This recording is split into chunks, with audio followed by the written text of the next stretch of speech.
ओम गंगे च यमुने चैव गोदावरी सरस्वती नर्मदे सिन्धु कावेरी कुरु कुरुद्रगया गंगा प्रवास पुष्करणी एतानि पुण्यतीर्थानि आरत्रिककाले भवन्तु। विष्णुर्विष्णुं नमो नारायण नमो नमः श्री गुरुचरणाभ्यं नमो नमः। अथ चतुर्वेद एकविंशति अथ पुरुषसूक्तम्। सहस्रशीर्षं पुरुषः सहस्राख्या सहस्रपाश भूमिं सर्वतः स्फुतात्यतिष्ठदशङ्गुलं पुरुषं एवेदं सर्वं जभूचं जश्च भाव्यं भूतामृत्वत्वशेषानो जजनेनातिरोहति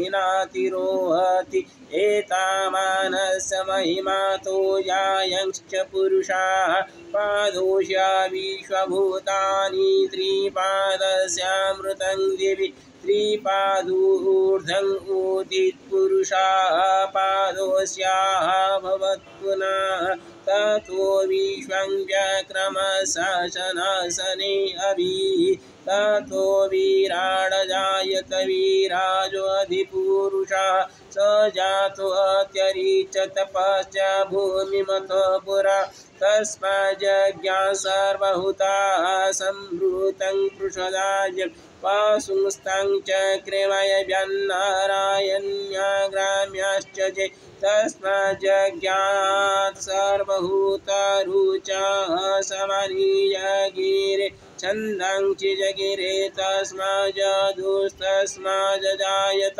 तस्माज्स्वाजायन्त ये केचुभयदत गावः जगिरे तस्मात् अजावय तं यज्ञं वरिषि प्रख्यन् पुरुषं जातमग्रता तेन देवायजन्त साध्या ऋषयश्च यत्पुरुषं व्यदधुः कतिदा व्यकल्पयन् मुखं किमस्यासीत् किं बाहुः किमुरपादा उच्यते ब्रह्मणोऽस्य मुखमासीद् वायुराजन्यकृतः गुरु तदसजज वैश्यपदभ्यं शूद्रो अजायत चन्द्रमा मनसो जातश्चक्षुः सूर्यो अजायत श्रोत्राद्वायुश्च प्राणश्च मुखादग्निरजायत नाभ्या आसीदन्तरिक्षं शिष्णुद्यो समवर्तत पदभ्यं भूमिर्दिशश्रोत्रात् तथा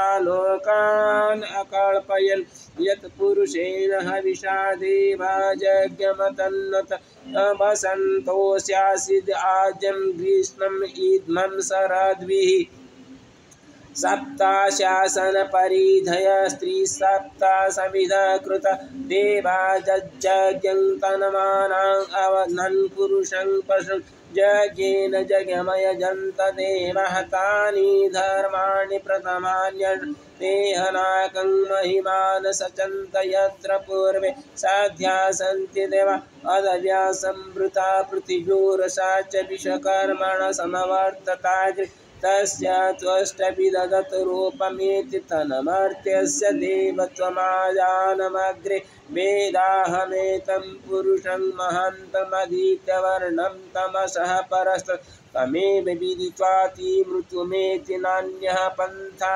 विद्यते अयनाय प्रजापतिश्चरति गर्भे अन्तर्जायमान बहुधा विजायते तस्य योनिं परिपश्यन्ति धीरास्तस्मिन्नाः तस्तु भुवनानि विश्वा जो देवेभ्यो आतपति यो देवानं पुरोहित पूर्वयो देवेभ्यो यातो नमरुचाय ब्रह्मै रुचं ब्रह्मं जनयन्तो देवा अग्रो तदब्रुवन् यस्त्वेवं ब्रह्मणो विद्या तस्य देवा असन्वसे ॐ श्रीश्च तेलस्मि च पत्न्यावहोरात्रिपार्श्वे नक्षत्राणि रूपमस्मिनो व्यातम् ईशान्निशानामुं महीशान सर्वलोकं महीशानः हरि ओम् कर्पूरगौरं करुणावतारं संसारसारं भुजगेन्द्रहारं सदा वसन्तं हृदयारविन्दे भवं भवानी सहितं नमामि। हरि ओं शान्ताकारं भुजगशयनं पद्मनाभं सुरेशं विश्वाधारं गगनसदृशं मेघावर्णं सुवर्णं लक्ष्मीकान्तं कमलनयनं योगिर्विजानगं वन्दे विष्णुं भवभयहरं सर्वलोकैकनाथम् ओम नीलाचलनिवासाय नित्याय परमात्मने बलभद्रसुभद्रं जगन्नाथाय नमो नमः। ओम नमस्तेस्तु महामाये श्रीपीठे स्वरूपपूज्यते शङ्खचक्रगदाहस्ते महालक्ष्मी नमस्ते नमस्ते गरुडारूढे कुलासुरभयङ्करि सर्वपापहरे देवी महालक्ष्मी नमोस्तुते। ओम श्रीकृष्ण गोविंद हरे मुरारे हे नाथ नारायण वासुदेव हे नाथ नारायण वासुदेव हे नाथ नारायण वासुदेव त्वमेव माता च पिता त्वमेव बन्धुसखा त्वमेव विद्याद्रविणं त्वमेव सर्वं मम देवदेव सर्वे भवन्तु सुखिनः सर्वे सन्तु निरामया सर्वे भद्राणि पश्यन्तु मा कश्चित् दुःखभाग् ओम श्रीलक्ष्मीनृसिंहाभ्यां नमो नमः। यत् मया कृतं तत्सर्वं श्रीलक्ष्मीनृसिंहार्पणमस्तु न मम सर्वेषां मङ्गलं भवतु सर्वविधकल्याणं भवतु। ओम श्रीलक्ष्मीनृसिंहाभ्यां नमो नमः ओम श्रीलक्ष्मीनृसिंहाभ्यां नमो नमः। सप्तमुखनृसिंहेन सप्तमुख्य महालक्ष्मी नमोस्तुते। ओम त्र्यम्बकं यजामहे सुगन्धिं पुष्टिवर्धनं प्रवारोकमे मृत्युमुखमामृत। ओम नमो नर्मदा उत्तरकाशी विश्वेश्वराय नमो नमः। सर्वेषां मङ्गलं कुरु प्रभु सर्वविधकल्याणं कुरु ओम सर्वेषां ओम सर्वसन्धिं कुरु।